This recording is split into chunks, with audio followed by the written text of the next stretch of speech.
வணக்கம். தங்கப்பா டாக்ஸ். ஜாலியாக பேசுவோம், பட் சீரியஸாக பேசுவோம். இன்றைக்கி உள்ள அரசியல் சூழலில் நம்ம சில விஷயங்களை தெரிஞ்சிக்க வேண்டியிருக்கு. திடீர்னு நம்ம 3 நாளைக்கு முன்னாடி இந்தியன் எக்ஸ்பிரஸில் ஒரு ஆர்டிக்கல் வருது. என்னென்னா, இந்த மாதிரி வார் ரூம் அப்படிங்கிற பேரில் இந்த மாதிரி தாவேக்கா வந்து மிகப்பெரிய லெவலில் ஒரு கிரியேட் பண்ணுறாங்க.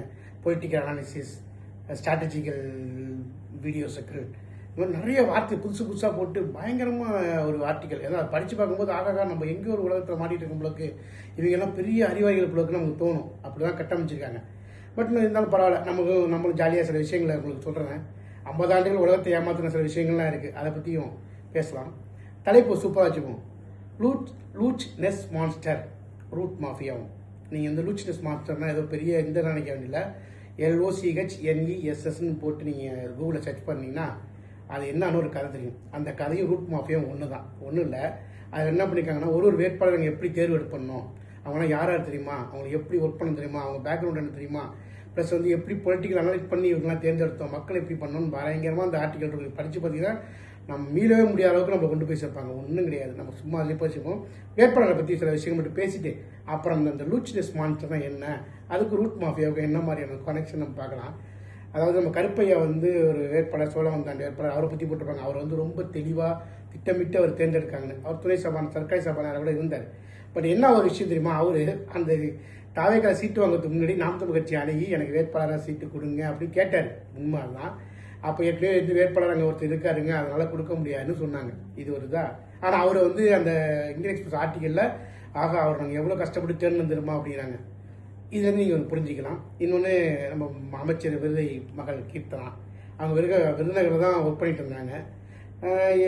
கட்சியில் வந்து முதல் நாள் வேட்பாளர் அறிவிக்கிறதுக்கு முதல் நாள் சேர்றாங்க. விருதுநகரில் அவங்கள வேட்பாளர் அறிவிக்க முடியல, ஏற்கனவே கட்சிக்காரை போட மாட்டாங்க. டக்குன்னு என்ன பண்ணுறது, இதுதான் சொன்னேன், வேட்பாளர்கள் தேடினேன். இன்னும் இல்லை, வேட்பாளர் கிடைக்கல, தூக்கி சிவகாசியில் இந்த அம்மாவை வேட்பாளர் நிறுத்தினாங்க. இதுதான் விருதை மகளை வந்து சிவகாசிக்கு மாற்றினாங்க. ஏன்னா அங்கே ஆள் இல்லை. இதுதான் இந்த பொலிட்டிக்கல் ஸ்ட்ராட்டஜி. இதை நீங்கள் நம்பிங்க, ரைட்டு. அதுக்கப்புறம் திடீர்னு பார்த்தீங்கன்னா, நம்ம இவர் இருப்பார் அருள் ஐயா, அவர் வந்து பெரிய போராளியை நம்ம இது பண்ணோம். பார்த்தா அவரு திடீர்னு விஜய் வந்து அனௌன்ஸ் பண்ணுறாரு. எங்கடா பெரிய போராளியாக இருந்தார், இப்போ சட்டசபைக்கு போகிறாருன்னா அங்கேயும் திருவண்ணாமலையில் யார் ஏவாவில் எடுத்து போட்டியிடறதுக்கு ஆள் இல்லை. இவர் ஏற்கனவே வந்து சிப்காட்டுக்கெல்லாம் போராட்டத்தில் டக்குன்னு அவரை போட்டாங்க. அப்புறம் புதுக்கோட்டையில் பார்த்தா நமக்கு தெரிஞ்ச நிறைய நம்மளுடைய நண்பர் இவர் நம்ம ஷெரீப் நிப்பாட்டுறாங்க. அவர் அனௌன்ஸ் பண்ணும்போது தான் நமக்கு ஷாக் ஆகுது. அவர் தமிழ் தேசிய கூட்டமைப்பு வச்சிருந்தாரு, பெரிய லெவலில் பழனிபாவோட சீடராக இருந்தார். பார்த்தா திடீர்னு விஜய்க்கு போயிட்டார். சரி, இதெல்லாம் நீங்கள் பொலிட்டிக்கல் அனலைசிஸ் நம்பினீங்கன்னா நம்மளை முட்டாளாக்குறதுக்கு ஒரு தயாராக இருப்பார்கள். அடுத்து பார்த்தா நம்ம ஜெகநாத் மிஸ்ரா ஐயா வந்து செட்டியார் பேரை வச்சிருந்தாரு. ஒரு 15 நாளைக்கு ஒரு மாதம் முன்னாடி தான் நமது முன்னேற்றங்கள் கட்சி ஆரம்பிச்சார்.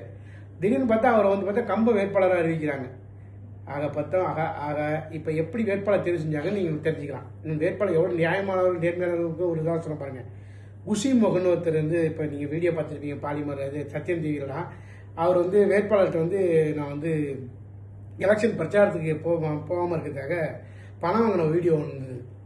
ஆக்சுவலாக வந்து பார்த்தீங்கன்னா இதே மாதிரி தான் எல்லாருமே. என்னன்னா அவருக்கு வீடியோ வந்துச்சு, பாக்கி யாருக்கும் வீடியோ வரல. ஏன்னா அந்த வேட்பாளர் யாருக்குமே நம்ம வெற்றி பெறுவோம்னு தெரியாது. ஈவன் தாவேக்கா தலைவரான தலைவர் விஜய் கூட அது தெரியாது நம்ம வெற்றி பெறுவோன்னு. இந்த இது எப்படி உருவாக்கப்படுச்சுன்னா, ஒரு ஃபுளுக்கில் வெற்றி, அது அதிர்ஷ்டம் கூட சொல்ல முடியாது. திமுக அதிமுக மாற்றம் அவனுக்கு தேவைப்படுது. நாம் தமிழ் கட்சி இருக்கிற ஒரு கொள்கையான கட்சி. ஆனால் ஒரு கவர்ச்சிகரமாக அரசியலில் விஜய் வந்தோன்னா மக்கள் எல்லாம் விஜய் பிசனுக்கு ஓட்டு போட்டாங்க. இதுதான ஒழிய இந்த ரூட் மாஃபியாங்கிற கேரக்டரோ இல்லை இந்த மாதிரியான ஒரு பெரிய அனாலிட்டிக்கலோ பொலிட்டிக்கோ எதுவுமே கிடையாதுங்கிறத நம்ம மக்கள் புரிஞ்சுக்கணும். அதுக்கு தான் இந்த லூசினஸ் மான்ஸ்டர் கதையை அவங்க சொல்லான்னு இருக்கேன். ரொம்ப அற்புதமான ஒரு நிகழ்வு. உலகம் வந்து எவ்வளோ முட்டாளான உலகம், இந்த உலகம் எப்படி இந்த பிம்பங்களெல்லாம் நம்புதுங்கிறதுக்கு நீங்கள் தெரிஞ்சுக்கிட்டு தான். ஒரு 1937 வந்து ஒரு ஃபோட்டோகிராஃபர் 33 ஒரு ஃபோட்டோ எடுக்கிறாங்க. என்னன்னா அந்த லூசினஸ் லேக்னு லேக் இருக்குது ஸ்காட்லாண்டில். அங்கே என்னன்னா ஒரு ஒரு புகைப்பட கலைஞர் வந்து அந்த லேக்கை ஃபோட்டோ எடுத்துருக்கும்போது திடீர்னு ஒரு உருவம் வந்து மேலே இருக்குது. எப்படின்னா டைனோசர் மாதிரியான ஒரு உருவம். இப்படி இருக்கும் வச்சுக்கலாம், இப்படி இருக்கும், தலைக்கு தண்ணீருக்கு மேலே அப்படி தெரியுது. இவர் ஃபோட்டோ எடுத்தோன்னே பார்க்குறாரு, என்னடா இது ஒரு பெரிய உருவம் இருக்குன்னு ஒரு ஃபோட்டோ எடுத்து தி கொரியர் அப்படிங்கிற ஒரு பேப்பரில் பப்ளிஷ் பண்ணுறாரு. உலகம் முழுக்க அப்போ வந்து பெரிய லெவலில் தொடர்பு இல்லைன்னா கூட வதந்திகள் எளிமையாக பரவாயில்லையா. இப்போ எப்படி தாவேக்கா வந்து அது பொண்ணு இது பொண்ணு மக்களுக்கு நம்பினாங்களோ அந்த மாதிரி நம்பினாங்க வதந்திகள். இது எதுக்கு உதாரணம் சொன்னால் நீங்கள் கடைசியில் புரிஞ்சுக்கலாம். சும்மா ஜாலியாக பேசணும்னு சொல்லியிருக்கோம். பட் ஜாலியான ஒரு கதை எப்படி உலகத்தை முட்டாளாக்கணுங்கிறது தெரிஞ்சுக்கிறதுக்காக தான். உலகம் முழுக்க பயப்பட ஆரம்பிச்சிட்டாங்க. லூசினஸ்ட் அந்த லேக்கே ஒரு என்ன சொல்றது, ஒரு திகில் பூமியாக மாறுது. எல்லாரும் வந்து ஆக இந்த மிருகம் இருக்குது, அது ஒரு ஒரு தலையை மட்டும் தெரிஞ்ச ஒரு உருவத்துடைய கதைகள் எப்படி கட்டமைக்கப்படுதுன்னா, ரெக்க இருக்கு, அது பறக்கும், அது நீரில் முழுகும், பறந்து வந்து சாப்பிட்டுட்டு திருப்பி தண்ணிக்குள்ளே போயிடும். இந்த மாதிரி பல்வேறு கதைகள் கட்டமைக்கப்படுது. உலகம் பயப்படுது இந்த நிமிஷம் வரைக்கும். அதாவது ஒரு பல ஆண்டுகள் அந்த லேக்கு பக்கமே யாருமே போகல. ஏன்னா அந்த பயத்தின் காரணமாகவே இருக்காங்க. திடீர்னு அதுக்கப்புறம் கொஞ்சம் காலப்போக்கில் இது என்னதான் ஆகுதுன்னு திடீர்னு கண்டுபிடிக்கிறாங்க. என்னன்னா அந்த தலையை தூக்கிட்டு இருக்க அந்த உருவம் என்னன்னா, காற்று இப்போ திடீர்னு பார்த்தா இந்த இங்கே அடிக்கும், அப்புறம் பார்த்தா திடீர்னு கரையில் அந்த பக்கம் தெரியும். ஏன்னா பயத்தின் காரணமாக மக்கள் யாரும் அந்த ஆற்றுல இறங்க பயந்து அதை போய் தொடர்றதுக்கு தயங்கினதுனால அது என்னென்னலாம் பண்ணுதோ அதெல்லாம் வந்து அதை பற்றியும் பெரிய கட்டுக்கதைகள் கதைகள்லாம் பரப்பப்பட்டு ஒரு பெரிய பிரம்மாண்டத்தை உருவாக்கிட்டாங்க. டைனோசருக்கு பிறகு ஒரு பெரும் மிருகம் அந்த லேக்கில் வாழுது, அதை எதுவுமே பண்ண முடியாது, உலகத்தை வந்து அழிக்க போகுதுன்னா கதைகள் பரப்பப்படுது. ஒரு 50 வருஷம் கழிச்சு 1987 என்னதான் இருக்குன்னு அந்த அந்த லேக்கில் இறங்கி பார்க்கறதுக்கு போகிறாங்க. ஆள்கள் நீச்சல் வீரர்கள்லாம் அழைச்சிக்கிட்டு பெரிய படைப்பெல்லாம் போயிட்டு அந்த இதை தேடி பார்த்து அது நெருங்கினா அது வந்து ஒரு உடைந்த பழைய படகுடைய முனைப்பகுதி தான் அப்படி நின்றுட்டு இருக்கு. அது நடந்துகிட்டு இருக்கிறது என்ன காற்று வாக்கில் அங்கே போனால் அங்கே பக்கம் நிற்கிறது, இந்த பக்கம் நிற்கிறது, திருப்பி காற்றுல வந்து தண்ணியில் உழுவுறது, திருப்பி அது இது பண்ணுறதெல்லாம் பார்த்தா ஒரு உயிருள்ள உருவம் மாதிரியே கட்டமைக்கப்பட்டுச்சு. இந்த லூசி நெஸ்ட் மாஸ்டர் எப்படி உலகத்தில் வந்து ஒரு உயிருள்ள மிருகமாக கட்டமைக்கப்பட்டு உலகத்தை மிரட்சி நம்ம பாதையில் கொண்டு போனுச்சோ அதே மாதிரி தான் இந்த ரூட் மாஃபியாங்கிற ஒரு அட்டகத்திய ஒரு முனை வழங்கப்பட்ட ஒரு அட்வர்டைஸ்மெண்ட் கம்பெனியை இவங்க வந்து பெரிய ப்ரொஜெக்ட் பண்ணுறாங்க. இது உளவியல் தாக்கம் தான். என்னன்னா ஆல்ரெடி எப்படி ஜெயிச்சோங்கிறது தெரியல. ஸோ எப்படி ஜெயிச்சோம் தெரியலங்கிறத கட்டமைக்கணும்னு நாங்கள் எப்படி ஜெயிச்சோம் தெரியுமா அப்படின்னு ஒரு கதைகள் உருவாக்க முடியும்ல.